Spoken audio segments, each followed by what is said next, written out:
नमस्कार दोस्तों, very good morning. बहुत बहुत स्वागत है आपका आज की ताजा खबर में। शुरू करते हैं आज का ये video from global economic perspective. तो ग्लोबल इकोनॉमिक्स से रिलेटेड सबसे पहली न्यूज जो हम कवर करेंगे वो है यूरोपियन ऑटो स्टॉक्स के बारे में। तो यूरोप के ऑटो स्टॉक्स कल गिरते हुए नजर आए एंड उसका रीजन यही था कि परसों की न्यूज में आपने ये सुना होगा कि चाइना के रिलेटेड कुछ टैरिफ्स जो है वो यूरोपियन यूनियन ने लगाए हैं। सो चाइना से जो भी इंपोर्ट आएगा उस पर टैरिफ जो है वो बढ़ा दिए जाएंगे, ताकि चाइना से आने वाला जो भी गुड्स है वो जो है वो उनके मार्केट के लिए कॉम्पिटिटिव ना रहे। इसके बाद यूरोपियन ऑटो स्टॉक्स हालांकि इससे क्यों गिरे, तो इसका रीजन ये है कि थोड़ी सी अनसर्टेनिटी है कि अब चाइना इसको कैसे रिएक्ट करेगा in response to the European unions new tariffs. कुछ जो फियर्स है, कुछ डर जो मार्केट में है वो इस पर है कि China as a counter measure वो ऑटो कंपनीज को डायरेक्टली टारगेट करके जो भी जर्मन लग्जरी कार मेकर्स है या फिर बाकी यूरोपियन ऑटो मेकर्स है, तो उनको उनसे आने वाला जो भी गुड्स है उनके कंट्री में, तो उसको वो अगेन टैरिफ कर देंगे। तो बेसिकली जो यूरोपियन यूनियन ने चाइना के साथ किया, मार्केट्स को यही डर है कि शायद चाइना भी यूरोपियन यूनियन के साथ जो है वो वही करेगा। तो यही बेसिकली रिस्क है कि जर्मन ओईएम्स जो है उनका काफी सारा सेल्स जो है चाइनीज मार्केट से आता है। तो ऐसे में अगर चाइना में उनके जो सेल्स है वो अगर कम हो गए तो that could be a problem for the financials of German OEM companies. तो इसी वजह से यूरोप का जो ऑटो इंडेक्स है दैट फेल बाय 2.3%। ये पूरे इंडेक्स में जो इफेक्ट है वो यहाँ पर दिखा।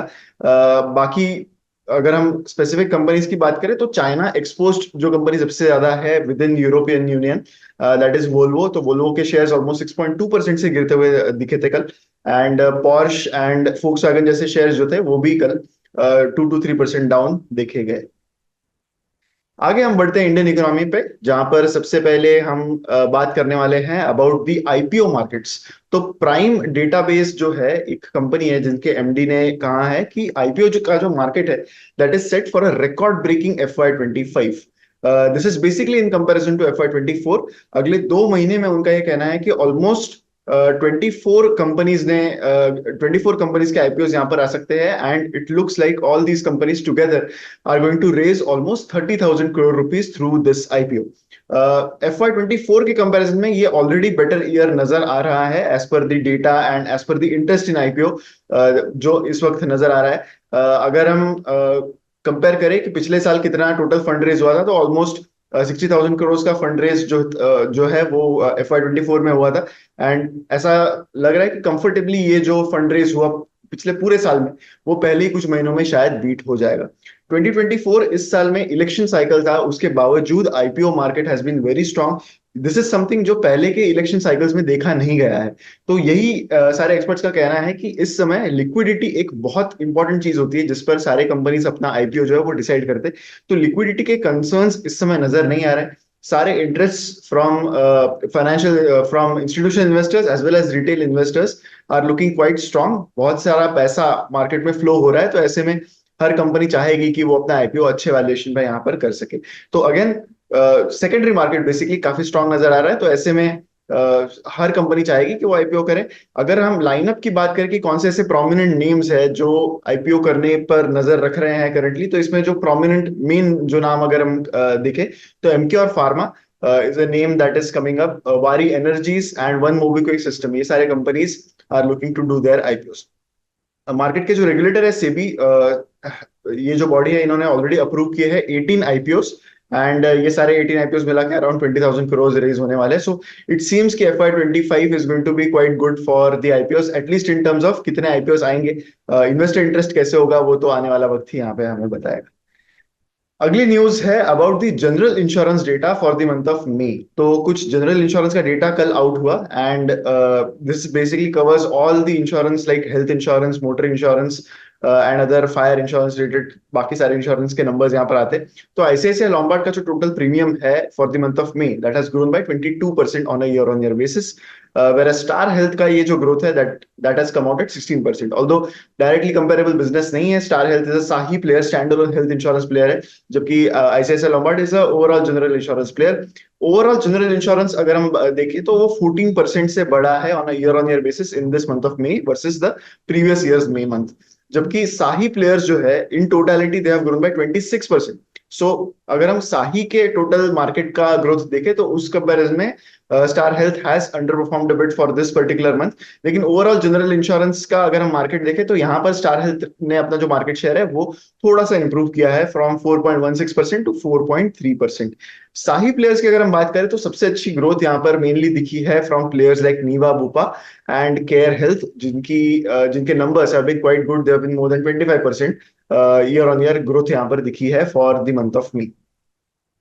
अब आगे बढ़ते हैं हम स्टॉक वाइज अपडेट्स की ओर, जहां पर सबसे पहली अपडेट है अबाउट जियो।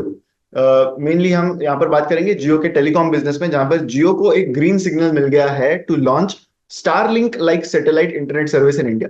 तो स्टारलिंक जैसा एक टेक्नोलॉजी अगर इंडिया में आए, यही कोशिश जियो की बहुत समय से थी। Basically it's satellite based internet service. तो यहाँ पर आपको स्केलेबिलिटी काफी इजीली अचीव होती है। And according to a report by Reuters, Jio Platforms जो है, they are in collaboration with a Luxembourg-based company called SES, and उनको एक second regulatory clearance जो है यहाँ से मिल गया है from India's Space Authority to operate this satellites, because basically उनको space में ये satellites भेजने होंगे, तो space की जो अथॉरिटी है उनसे यहाँ पर अप्रूवल उनको मिल गया है। मेनली ये जियो के लिए एक बहुत इंपॉर्टेंट खबर इसीलिए है बिकॉज स्टारलिंक जैसे बाकी कंपनीज, Amazon भी सिमिलर चीज में they have already forayed into satellite based internet services। तो स्टारलिंक, Amazon, ये सब की नजर इंडिया जैसे मार्केट पर थी बिकॉज इतना बड़ा अनटैप्ड पोटेंशियल उनको यहाँ पर नजर आ रहा था। लेकिन जियो ने टाइमली बेसिस पर यहाँ पर खुद के लिए approval from India space authority जो है वो पा लिया है। अल्दो बहुत इंपॉर्टेंटली टेलीकॉम डिपार्टमेंट से अब तक क्लियरेंस मिलना बाकी है। ऑर्बिट कनेक्ट इंडिया नाम का ये इनका जो है वो जेवी कोलैबोरेशन काइंड ऑफ है between Jio platforms and this Luxembourg's कंपनी। एंड लाइक आई सेड, अभी भी क्लियरेंस टेलीकॉम डिपार्टमेंट से मिलना बाकी है, उसी के बाद कंपनी ऑफिशियली अपने जो सर्विसेज है वो स्टार्ट कर पाएगी।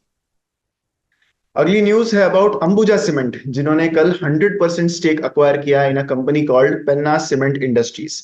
इसके लिए कंपनी ने 10,422 करोड़ का कंसिडरेशन ओवरऑल दिया है। ये एक बहुत बड़ा स्टेप हो गया है अब from the Adani group which owns Ambuja cements towards taking the target to 140 million tons per annum, 140 MTP का जो टारगेट है उनका बाय 2028।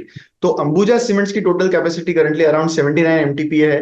पेन्ना सीमेंट्स को एक्वायर करने के बाद इससे 10 एमटीपी है उनका जो पोर्टफोलियो है ओवरऑल वो 10 एमटीपी से बढ़ जाएगा। पेन्ना सीमेंट जो कंपनी है, they already have around 4 MTP of capacity जो इन प्रोसेस है। एंड इट इज एक्सपेक्टेड कि अगले 6 to 12 मंथ्स में ये जो 4 एमटीपी की कैपेसिटी है वो भी यहाँ पर ऐड हो जाएगी। तो कंपनी ने कहा है कि इंडिकेटिव टाइम जब ये एक्विजिशन कंप्लीट होगा, that is around 3 to 4 months. Adani का टारगेट है कि वो 20% मार्केट शेयर जो है वो कैप्चर कर pi by FY28। Currently around 14% है। ये एक्विजिशन के बाद अराउंड 2% से ये बढ़ने वाला है, तो 16% के आसपास टोटल मार्केट शेयर पहुंच जाएगा अदानी सीमेंट्स, अदानी का जो पूरा सीमेंट वेंचर है उनका। एंड इस डील के बाद मेनली कंपनी अंबुजा का यह कहना है कि they are looking to benefit from Penna cement strategic locations. तो लोकेशंस ऐसे हैं उनके जहां पर अंबुजा सीमेंट का उतनी पहुंच अब तक थी नहीं। एंड उनके पास कुछ स्ट्रेटेजिक लाइमस्टोन रिजर्व्स भी है, बल्क सीमेंट टर्मिनल्स भी है, एंड एक्सेस काफी इजी है उनका विद रेलवे ट्रांसपोर्ट। तो that is going to help them to reduce the operational cost as well. Like I said, as of now Penna cements की 10 MTP की कैपेसिटी है and they are going to add 4 MTP in 2 different plants, एक जोधपुर में है and एक कृष्णापट्टनम में, and that will be completed within the next 6 to 12 months. Havells की तरफ से अगली न्यूज है। Havells is looking to invest 50 to 60 crore in air conditioning manufacturing capacities. तो ये जो एक्सपांशन है उनका, वो उनके main 2 plants, one is in a place called Ghiloth and one is in Sri city. And दोनों प्लांट्स की कैपेसिटी वो 15 लाख यूनिट्स पर ईयर पर लेके जाना चाहते हैं। करंटली गीलोथ जो राजस्थान में जो लोकेटेड है, गीलोथ, उसकी कैपेसिटी है 9 लाख, तो वो 15 लाख पहुंचाएंगे वो। And Shri city which is in Tamil Nadu, वहाँ की 11.2 लाख है, जिसे भी वो 15 लाख तक पहुंचाना चाहते हैं। तो जो डिमांड डिसीजन लिया है कंपनी ने कि ये कैपेसिटीज वो बढ़ाएंगे, उसका रीजन यही है कि जो इंक्रीज डिमांड करंटली नजर आ रही है एयर कंडीशनिंग मार्केट में, तो उसको वो केटर करना चाहते हैं। जो एक्सपांशन है वो कंपनी इंटरनल अक्रूवल्स से ही फंड करने वाला है। And it is likely to be completed by Q4 of FY25। तो ये साल, ये फाइनेंशियल ईयर जब तक खत्म होगा तब तक ये एक्सपेक्टेड है कि ये कैपेसिटीज जो है वो ऐड हो जाएंगी। हैवेल्स ने ऑलरेडी अराउंड 2100 करोड़ इन्वेस्ट कर लिए हैं towards the capex of electric goods portfolio, which mainly includes the Lloyd brand जो हैवेल्स के अंडर अब आता है। एंड श्री सिटी प्लांट जो करंटली है वो ऐसा सेटअप कर दिया गया है कि वो 1 मिलियन एसी यूनिट्स नहीं, 10 lakh AC units per year handle कर सके। So they are trying to increase that capacity here through this expansion. Kotak Mahindra life insurance ने टाई अप किया है with Mahindra and Mahindra financial services. ये पार्टनरशिप के बाद they are going to offer life insurance products to the customers of Mahindra and Mahindra financial services.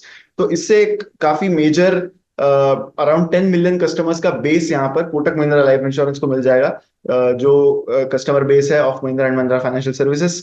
तो basically जो collaboration है वो इसी पर है कि क्रॉस सेलिंग ऑफ सर्विसेज यहाँ पर किया जा सके। एक्सटेंसिव नेटवर्क है Mahindra and Mahindra financial services का, मेनली महिंद्रा के ही कार्स को फाइनेंस करने का उनका काम है। एंड उनका जो नेटवर्क है that spreads for more than 1400 branches. So it gives a good opportunity for Kotak Mahindra life insurance कि वो अपना एक्सपांशन जो है लाइफ इंश्योरेंस प्रोडक्ट का वो एक क्रॉस सेलिंग के थ्रू यहाँ पर बढ़ाया जा सके। Last news is about JSW group. तो JSW ग्रुप ने कुछ इंपॉर्टेंट चीजें बताई है in an interview. Parth Jindal जो उनके की मैनेजर पोजीशन पर है, उन्होंने कहा है कि JSW group is looking to invest almost $70 billion in the next 6 years। So ये एक काफी उभरता हुआ ग्रुप दिख रहा है जो काफी एग्रेसिवली जो है वो पैसे इन्वेस्ट कर रहा है, specially in the energy business. तो एनर्जी बिजनेस पर ही उनका मेन फोकस रहेगा, ऐसा पार्थ जिंदल ने यहाँ पर कहा है। एंड इसको वो फंड करेंगे mainly through fresh equity, debt and internal accruals. यही उनका मेन सोर्स रहेगा to meet these investment targets. तो इसके अलावा ऑलरेडी उन्होंने एक ऑटो बिजनेस में अपना फोरे अनाउंस किया था जब उन्होंने MG मोटर इंडिया के साथ कोलैबोरेशन अनाउंस किया था। तो ये जो JV है उसमें, this is an old news, March में उन्होंने कोलैबोरेशन अनाउंस किया था जहां पर इस JV में JSW ग्रुप का अराउंड 35% स्टेक होगा एंड 65% जो है वो MG मोटर इंडिया की जो Chinese holding company that is SAIC, उनका स्टेक यहाँ पर होगा। तो ओवरऑल अगर हम देखें तो $70 billion is a lot of money that they are going to invest in the next 6 years। And likewise अगर हम बाकी बिजनेस ग्रुप्स भी देखें तो Tata group is also going very aggressive. उनके भी कमिटेड इन्वेस्टमेंट्स ऑलमोस्ट $90 बिलियन के है for the next few years, mainly into semiconductors and electronic manufacturing. तो ऐसे में the question that comes is कि कहाँ कहाँ से ये पैसा रेज होगा। इतने इतने ज्यादा पैसे अगर लगने वाले हैं तो मेनली उन्होंने इस पर यही कहा है कि they are exploring strategic opportunities for divestment.